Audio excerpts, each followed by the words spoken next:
안녕하세요. 저는 딸 하나를 키우고 있는 30대 여자입니다. 정말 남들처럼 평범하게 살아왔어요. 졸업하고 일하다 결혼해서 애 낳고 그렇게 아주 평범하게요. 살면서 큰 욕심은 없었습니다. 그저 여태까지 살아왔던 것처럼 남편과 함께 딸 건강하게 잘 키우면서 행복하게 살고 싶었죠.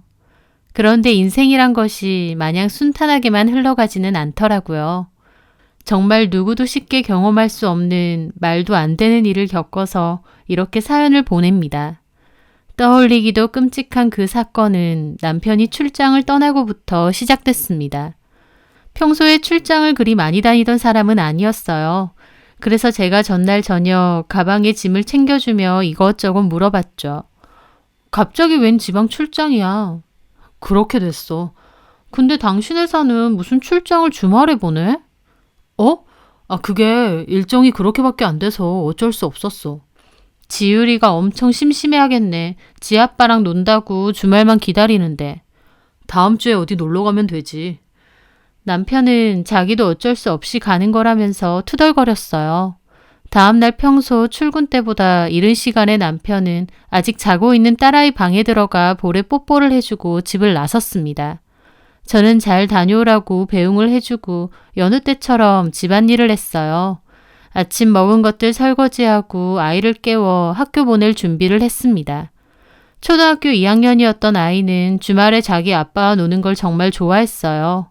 그래서 아침을 먹고 있는 딸아이에게 아빠가 출장을 가서 주말에는 못 볼 거라고 말해주니 정말 아쉬워하더라고요. 태권도 차를 태워 아이를 학교에 보내고 나서 저는 집에 들어와 다시 집안일을 했습니다. 청소에 빨래에 이런저런 일을 하고 나면 시간이 훌쩍 지나가 있었죠. 매일매일이 똑같은 일의 반복이었지만 행복했습니다. 방송이나 인터넷을 보면 별의별 일이 다 일어나잖아요. 흉흉한 사건부터 불륜 막장 드라마까지. 그런 걸 보고 있으면 안타깝고 또 무서우면서도 내 주변에는 없는 일이라 다행이라는 마음이 들 때가 많았어요. 딸아이도 건강하게 잘 크고 있고 남편도 주말에 출장을 갈 정도로 열심히 일하고 있으니 앞으로 무슨 별일이 있을까 싶었죠. 그런데 일요일 아침 아이 아침밥을 차려주려고 부엌에 있는데 갑자기 휴대폰 알림이 울리더라고요.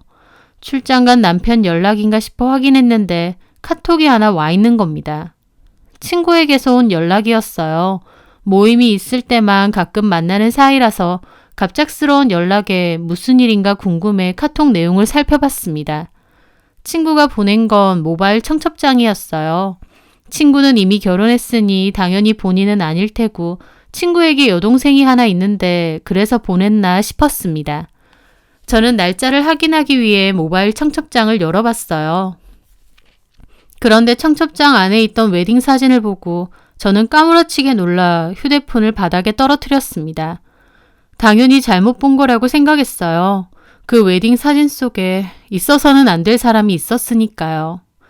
저는 제 눈을 의심하며 다시 폰을 주워 그 웨딩 사진을 찬찬히 들여다봤습니다. 그런데 제가 잘못 본 게 아니었어요.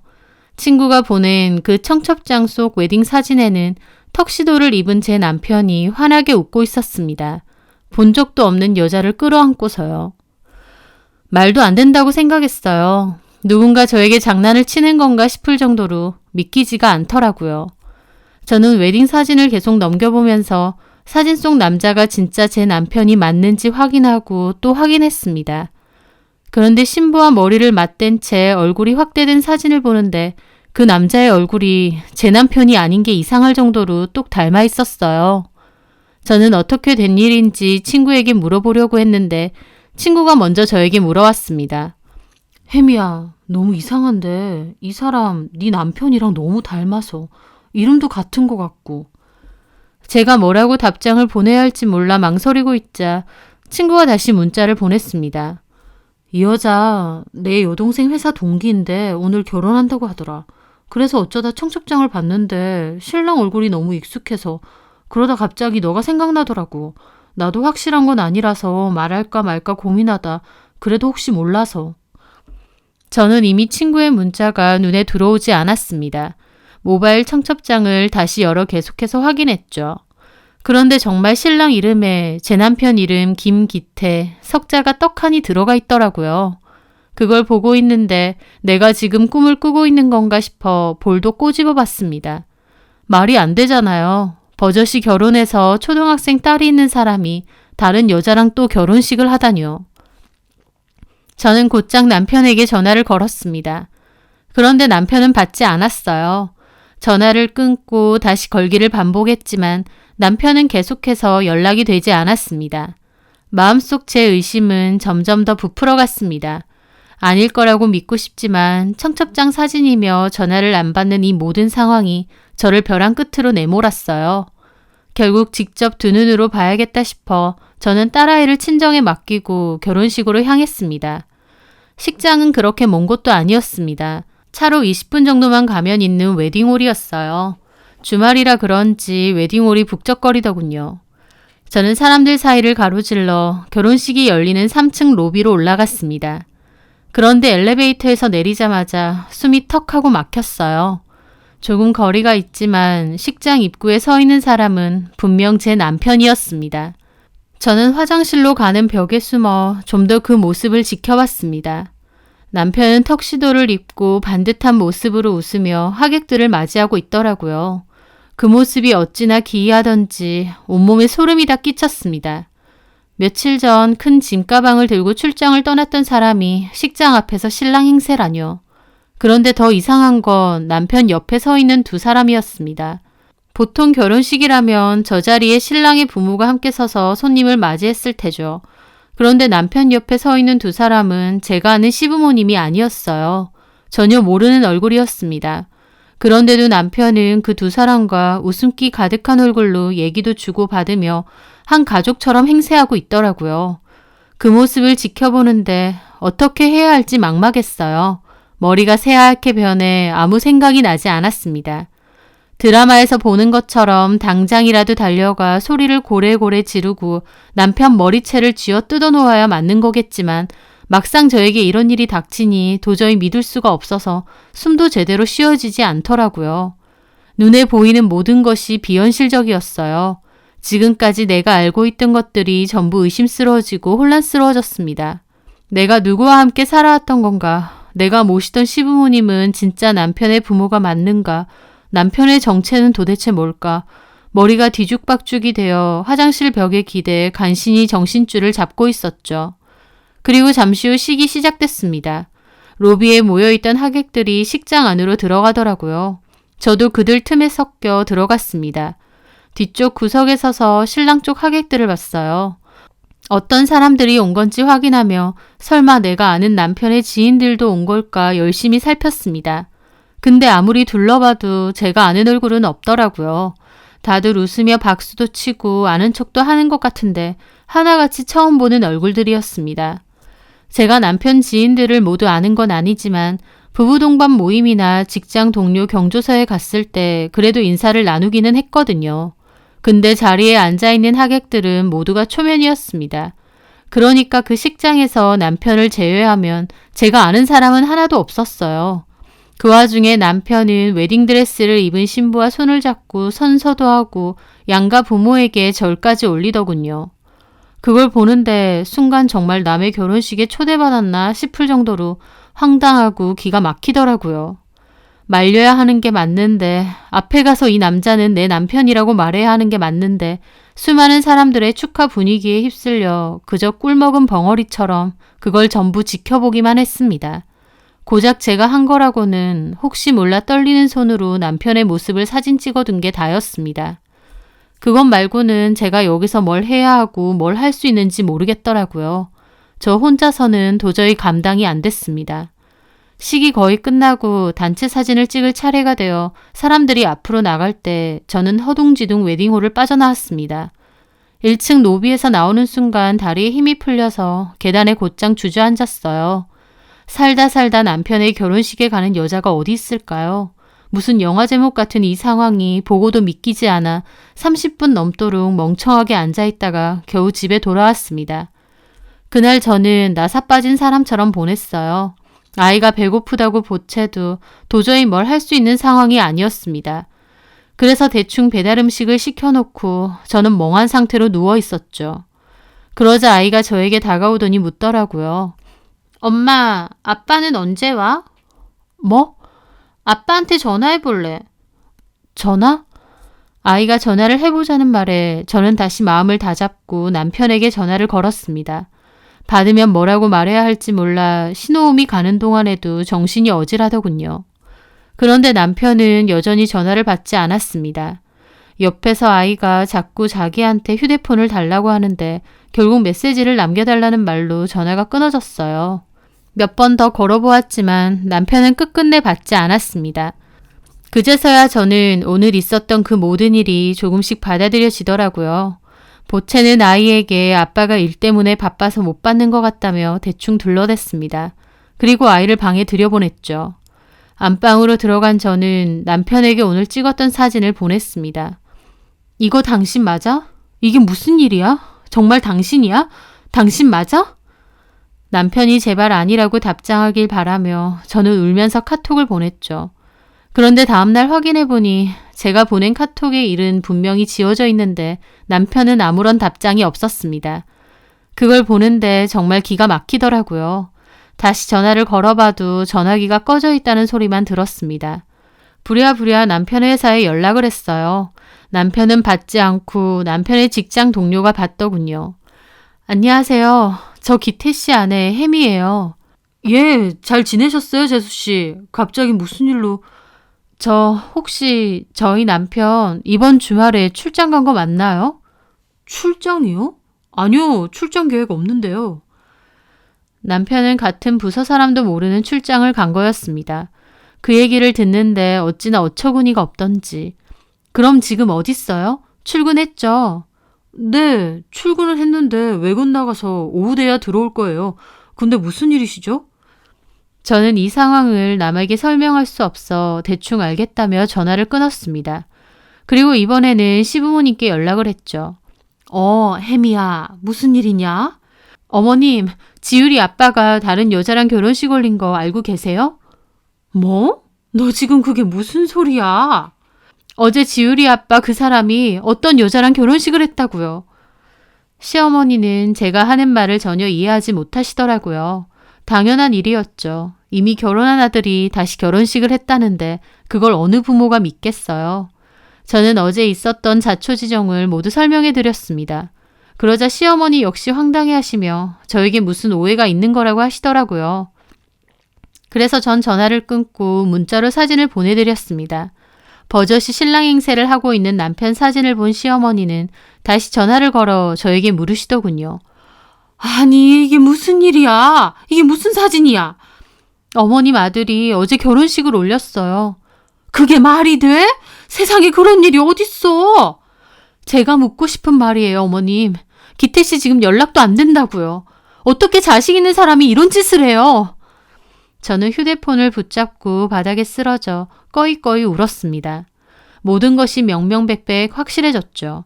저에게 출장을 간다고 거짓말하고 시부모님도 모르게 시부모님을 연기할 사람과 하객 알바를 구해 딴 여자와 결혼식을 올린 겁니다. 저에게 이런 일이 일어나리라고는 상상도 해본 적이 없어서 저는 그냥 엎드린 채 계속 소리 지르며 울었어요. 그러다 그 여자를 한번 만나봐야겠다는 생각이 들었죠. 남편과 결혼한 여자 말이에요. 저는 친구에게 서둘러 연락해 그 여자의 연락처를 알 수 없냐고 물었습니다. 잠시 후 친구에게서 연락처가 적힌 문자가 왔고 저는 그 번호로 지체 없이 전화를 걸었어요. 여자는 전화를 받더군요. 여보세요? 홍진아 씨 핸드폰 맞나요? 네, 맞는데 누구세요? 김기태라고 아세요? 네? 네, 저희 남편인데요. 남의 여자 입에서 제 남편이 남편이라는 얘기를 들으니 정말 참담한 기분이었어요. 남편이요? 네, 근데 누구시죠? 나 김기태 씨 아내 되는 사람이에요. 네? 당신이 어제 결혼한 그 김기태 씨 와이프라고요. 제 정체를 밝히자 여자는 당혹스러워하며 소리를 치더라고요. 이봐요. 지금 무슨 말씀하시는 거예요? 그 사람 유부남이라고요. 내가 그 사람 와이프고. 말도 안 되는 소리 하지 마세요. 갑자기 전화해서 무슨 소리를 하시는 거예요? 몰랐나 보네. 여자의 반응은 정말 아무것도 몰랐던 사람 같았습니다. 저는 얼른 휴대폰에 있던 남편과 찍은 사진을 여자에게 문자로 보냈어요. 함께 바닷가에 놀러 갔던 사진이랑 아이랑 함께 찍은 사진 몇 장을 보냈죠. 여자는 사진을 확인해 봤는지 기가 막혀 하더라고요. 근데 웃긴 게 도리어 저를 이상한 사람 취급하더군요. 당신 이거 뭐야? 이거 진짜 우리 오빠 맞아? 당신 혹시 사기꾼 아니야? 누가 할 소린지 어이가 없어서 헛웃음이 다 나왔습니다. 못 믿겠으면 직접 만나서 얘기하죠. 원하면 가족관계 증명서도 떼서 보여줄 테니까. 그 여자와 저는 곧바로 약속 장소를 잡았습니다. 그 여자의 집 근처 카페에서 만났어요. 카페에는 어제 결혼식에서 봤던 여자가 불안한 얼굴로 앉아 있었습니다.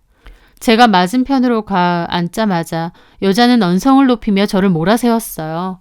뭐예요, 당신? 뭔데 이런 짓을 하는 거예요? 정말 몰랐나 보네. 연기는 아닌 것 같고. 그럼 당신도 속은 거야, 그 인간한테. 속았다니. 그럼 오빠가 진짜 유부남이었단 말이에요? 그래, 그 인간 나랑 10년 넘게 살았어. 우린 9살짜리 애도 있고. 말도 안 돼. 그 여자는 정말 새카맣게 몰랐던 모양이더라고요. 김기태 이 인간은 도대체 무슨 생각으로 이런 일을 벌인 건지.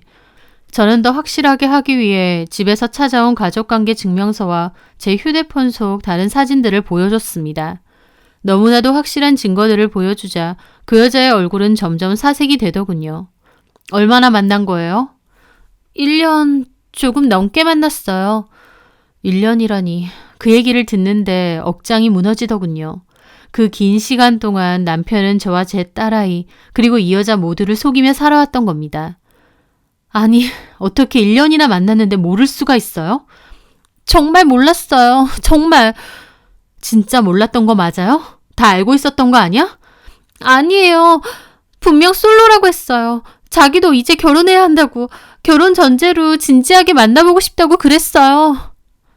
결혼 사실을 숨긴 것부터 하나하나 그 여자가 믿는 것과 제가 알고 있는 것들을 맞춰보는데 이름 빼고는 무엇 하나 맞는 게 없었습니다. 나이는 30대 초반으로 속였고 직업은 회사원이 아닌 회계사, 졸업 학교도 지방대 3년제가 아니라 수도권 대학으로 거짓말을 했더군요. 이렇게 모든 진실이 드러나자 그 여자는 그제서야 뭔가 이상했다며 말을 하더라고요. 그래서 그랬던 거구나. 뭐가요? 제가 결혼하고 곧바로 혼인신고를 하자고 했는데 안 된다고 그랬어요. 그래서 왜 그러냐고 물어보니까 요즘엔 다들 결혼하고 몇 년 후에 한다고 하더라고요. 그런 꿍꿍이가 있는 줄도 모르고 그냥 알겠다고만 했어요. 할 수 없었겠죠. 이미 나랑 했으니까. 그리고 신혼여행도 회사 일이 바빠서 다음에 가자고 했어요. 저는 정말 그런 줄 알고 기다린 건데 정말 말도 안 돼. 여자의 말을 들을수록 기가 찬데 또 한편으로는 뭐라 말할 수 없었습니다. 저 역시도 10년 넘게 그 사람과 같이 살았지만 이런 파렴치한 짓을 저지를 수 있는 사람인지 전혀 몰랐으니까요. 저는 신혼집이 어딘지 물었습니다. 결혼을 하려면 혼수며 집이며 다 장만해야 했을 테니까요. 그런데 남편 벌이로는 도무지 두 집 살림을 할 만한 능력이 없었거든요. 집은 저희 집에서 해줬어요. 오빠가 자기가 학자금 대출 갚느라 모아둔 돈이 부족하다면서 다음에 꼭 더 큰 집으로 이사 가자 그래서. 그 말을 듣고 그 여자를 살펴보니 집이 꽤 잘 사는 데 보였습니다. 입은 옷이며 들고 있는 가방이며 꽤 비싼 명품들이었거든요. 돈 많고 어린 여자라서 이런 짓을 벌였나 하는 생각이 들자 정말 참담하더라고요. 부유하진 않아도 세 식구 행복하게 잘 살고 있다고 철석같이 믿었는데 정말 제대로 뒤통수를 맞았죠. 고개를 숙인 채 울먹이던 여자는 그제야 문득 생각이 난 듯 저에게 황급히 시부모님에 대해 물었습니다. 그럼 시어머니, 시아버지는요? 그분들은 다 알고 계셨던 거예요? 정확하겐 모르지만 그쪽이 만난 사람들 다 가짜예요. 역할대행 아르바이트 뭐 그런 거겠죠. 말도 안 돼. 상견례도 하고 어머님이랑 따로 만나서 같이 백화점도 갔었는데. 그 인간 정말 작정하고 미친놈인 거죠. 그럼 이제 저 어떡해요? 결혼식까지 올렸는데. 그걸 지금 나한테 묻는 거예요? 그쪽이야 혼인신고도 안 했으니 재수없게 똥발받다 치면 되지만 난 애까지 있다고요. 정말 가슴이 답답했습니다. 잘못은 남편이 저지르고 피해자인 저와 그 여자만 고통받고 있는 게 너무 싫었어요. 그래서 저는 직접 남편과 대면해야겠다고 마음먹었습니다. 그 길로 카페를 나와 회사로 찾아갔죠. 얼굴을 보고 단판을 지을 작정이었어요. 회사 로비에서 남편을 불러달라고 말하니 그제야 사색이 된 얼굴로 제 앞에 나타나더군요. 여보, 문자도 씻고 모른 척하면 다 해결될 거라고 생각했니? 그게 아니라 여기에서 이렇게 할 말은 아니고 저 앞 카페 가서 얘기해. 나 지금 업무 시간이야. 어쩌라고. 그럼 여기서 당신이 한지 크게 떠들어 볼까? 알았어. 가자. 카페로 간 저는 자리에 앉자마자 남편에게 물었습니다. 어떻게 이런 짓을 벌여? 네가 그러고도 사람이야? 미안해. 근데 당신한테 말 못할 사정이 있었어. 무슨 사정? 무슨 사정이 있어야 처자식도 결혼식을 새로 올려? 어떤 미친놈이 그러냐고. 일단 내 말 좀 들어봐. 응? 내가 다 설명할게. 남편은 흥분한 저를 달래며 자신이 이런 일을 벌일 수밖에 없는 이유를 설명하기 시작했습니다. 그게 사실은 내가 돈이 너무 필요했어. 뭐? 실은 내가 당신 몰래 주식을 했어. 좀 크게. 그래서? 진짜 믿을 만한 정보라고 해서 주변 사람들한테 돈도 빌렸는데 그게 잘 안 됐어. 그래서 돈이 필요한데 당신한테 차마 말할 수는 없고. 뭘 얼마나 빌렸길래?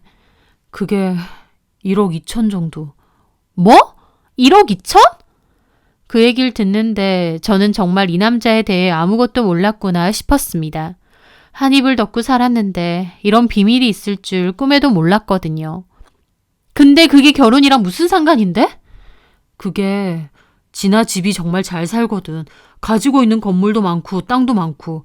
그래서 살다가 내 명의로 좀 받아서 팔면 어떻게든 될 것 같아서. 걔가 워낙 순진하고 또 돈도 잘 쓰니까. 그걸 지금 나보고 믿으라는 거야? 진짜야. 정말 그것 때문이야. 나는 너랑 우리 지율이밖에 없어. 아무리 큰 돈이 필요하다고 해도 아내를 놔두고 돈 많은 여자와 결혼을 해야겠다고 생각하는 사람이 몇이나 될까요? 모든 설명을 다 들었지만 남편을 이해하기는커녕 이런 사람이었나 싶어 충격이 머릿속에서 가시질 않았습니다. 그렇다고 이런 짓을 해? 당신 말대로라면 그거 사기야. 사기 결혼이라고. 그리고 우리 지율이는? 지율이 생각은 안 했어? 했어. 그래서 이런 짓이라도 한 거야. 빚 안 갚으면 나랑 당신이랑 지율이 다 거리에 나앉게 생겼는데 그럼 어떡해. 내 딴에는 다 당신이랑 지율이 생각해서 이런 거라고. 그걸 지금 말이라고 해? 아무리 돈이 필요해도 어떻게 이런 짓을 해? 그리고 그 여자랑 결혼한다고 당장 돈이 생겨? 이렇게 나한테 안 걸렸으면 도대체 나랑 지율이 속이면서 얼마나 오랫동안 두 집 살림 하려고 했던 건데? 아니야. 결혼하고 나면 장인어른이 조만간 사무실 차리라고 건물 주신다고 했어. 그것만 받고 대충 처분하면 이혼할 거였어. 진짜야. 그래서 날더러 어쩌라고. 우릴 위한 거였으니까 참고 넘어가라고? 여보, 내가 진짜 미안해. 미안한데 잘 생각해봐. 우리 앞으로 빚이 1억 2천이라니까?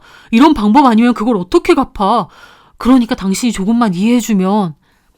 그 순간 갑자기 남편의 뒤에서 그 여자가 나타나 남편의 뒤통수를 후려 갈겼습니다. 갑자기 머리를 맞은 남편은 눈이 휘둥그레져서 여자를 바라봤죠. 사실 그 여자와 남편을 함께 만나기로 했어요. 얘기가 끝나고 제가 남편에게 직접 확인해봐야겠다고 말하니까 그 여자도 왜 이런 짓을 벌였는지 알고 싶다고 하더군요. 그래서 남편 회사 앞 카페에서 기다리라고 했죠. 그 후 남편과 제가 나눈 이야기를 뒤에서 다 듣고 있었던 겁니다. 그 여자는 얼굴이 새빨갛게 달아올라 눈물을 흘리며 남편을 가방으로 내려쳤습니다. 야, 이 나쁜 새끼야. 지금 한 말 다 사실이야? 정말 돈 때문에 나한테 접근한 거야? 아니, 진아야. 그게 아니라. 너 진짜 쓰레기 새끼구나. 아니, 그런 거 아니야. 그러니까. 뭐가 아니야. 방금 네 입으로 한 말 내가 다 들었는데. 아니. 나한테 한 말 다 거짓말에 애까지 있다며? 게다가 내가 만난 그 사람들 다 알바였던 거지. 어떻게 이런 짓을 해? 아무리 돈 때문이라도 어떻게 결혼으로 사기를 쳐? 네가 그러고도 인간이야? 여자는 당황해하는 남편을 향해 주먹질도 하고 소리도 질렀습니다. 마음 같아선 저도 그러고 싶었지만 일단 참았죠. 한바탕 소란이 끝나고 그 여자는 씩씩거리며 말하더군요. 너 용서 못해. 두고 봐. 내가 너 사기죄로 고소할 거니까. 그리고 그 여자는 카페를 나갔습니다. 이제 남은 건 저와 남편뿐이었죠. 남편은 이제 붙잡을 게 저밖에 없다고 생각했는지 제 앞에 무릎을 꿇고 용서를 빌었습니다. 진짜 잘못했어. 정말 내가 미안해. 됐고 우리 이혼해. 혜미야, 나 진짜 우리 가족을 위해서 그런 거야. 정말로. 가족을 위해? 이게 어떻게 가족을 위한 일이야? 혜미야, 내가 진짜 죽을 죄를 졌어. 아니, 이제 당신 같은 사람이랑 못 살아. 죽어도 못 살아. 이혼해. 그럼 우리 지율이는 어쩌고? 아빠 없는 아이 만들 거야? 당신 같은 아빠 없는 게 나아. 지율이 생각했으면 이딴지 생각도 말았어야지. 지금 이 상황에 지율이를 들먹이고 싶니? 내가 진짜 잘못했어. 한 번만 용서해주라. 어? 아니, 우린 끝났어. 그리고 다시는 지율이 볼 생각 하지 마. 저는 그렇게 카페에 남편을 내버려두고 집으로 돌아왔습니다. 현관문 비번을 바꾸고 번호도 차단해버렸죠. 제 행동에 이상함을 느낀 건지 딸아이가 아빠랑 싸웠냐고 묻는데 정말 할 말이 없더군요. 서러워서 그냥 아이를 안고 한참 동안 울었습니다. 도대체 뭐가 부족해서 그 큰 돈으로 주식을 하고 빚을 져서 이 지경이 되도록 만든 건지 정말 남편이 미친 듯이 원망스러웠습니다. 남편은 그 후에도 집 앞에 찾아와 잘못했다고 빌었지만 이건 절대 지나갈 수 없는 일이다. 소송 걸 거니까 그렇게 알라고 했어요. 그 후 저는 남편에게 이혼 소송과 위자료 소송을 걸었습니다. 남편은 따로 답변서를 제출하지 않았어요. 그래서 어쩌면 재판 기일날 잠수를 타는 건 아닐까 걱정도 했습니다. 하지만 제 예상과 달리 남편은 재판에 참석을 했고 판사 앞에서 구구절절 자기 변명을 늘어놓으려고 하더군요. 자기가 잘못 생각했고 어리석었다. 가족에게 짐을 넘기지 않고 어떻게든 해결해 보려 한 건데 방법이 잘못되었다. 와이프가 원하는 대로 해주고 싶다라고요. 하지만 남편은 변호사도 없이 출석해서인지 해야 될 말, 안 해야 될 말도 몰랐나 봅니다. 남편의 말인즉슨 본인의 잘못을 다 인정하고 원고의 청구도 동의한다는 말이었으니까요. 판사는 오늘 바로 조정을 하라고 했고 이미 조정을 진행했습니다. 남편도 이의제기 없이 알겠다고 했어요. 진짜 알겠어서 한 건지 엉겁결에 그렇게 한 건지는 모르겠지만요. 그렇게 재판이 끝나고 남편은 별다른 말도 없이 도망쳤습니다. 그리고 진아 씨로부터 연락이 왔어요. 진아 씨 역시 남편에게 소송 준비를 하는데 증거 자료를 줄 수 있냐고요. 저도 착잡한 마음으로 필요한 증거 자료는 보내주었죠. 저도 참 기막힌 일이지만 그 여자 입장에서도 얼마나 기막힐까 싶었습니다. 남편의 정신 나간 짓 때문에 도대체 몇 명이 피해를 입고 고통을 받아야 하는 건지, 그런 인간을 뭘 믿고 여태까지 같이 산 건지. 하지만 소송도 끝냈고 저는 딸아이와 제 삶을 다시 살아야 했죠. 딸아이에게는 조심스럽게 잘 설명했습니다. 아빠와 따로 살게 되었고 앞으로도 만나기는 힘들 거라고요. 제 말에 아이가 펑펑 울며 아빠 보고 싶다고 소리를 지르는데 가슴이 찢어질 듯 아팠습니다. 하지만 그 인간 얼굴 보고 살 마음은 조금도 없었기에 시간이 해결해 주겠지 하는 마음으로 살고 있어요. 그 일 이후로는 정말 청첩장만 봐도 소름이 돋을 정도입니다. 그러면서 한편으론 참 신기한 일이다 싶기도 해요. 그렇게 우연히 남편의 청첩장을 보게 된 게요. 제가 그 청첩장을 받지 못했더라면 남편은 뻔뻔하게 온갖 핑계대며 두 집 살림을 했을 거고 저나 그 여자도 여전히 속고 있을지 모를 일이죠. 이렇게라도 다 알게 돼서 차라리 다행이다 싶기도 합니다. 아이에게 아빠의 빈자리가 느껴지지 않게 제가 더 잘하면서 살아야겠죠. 제 사연 들어주셔서 감사합니다.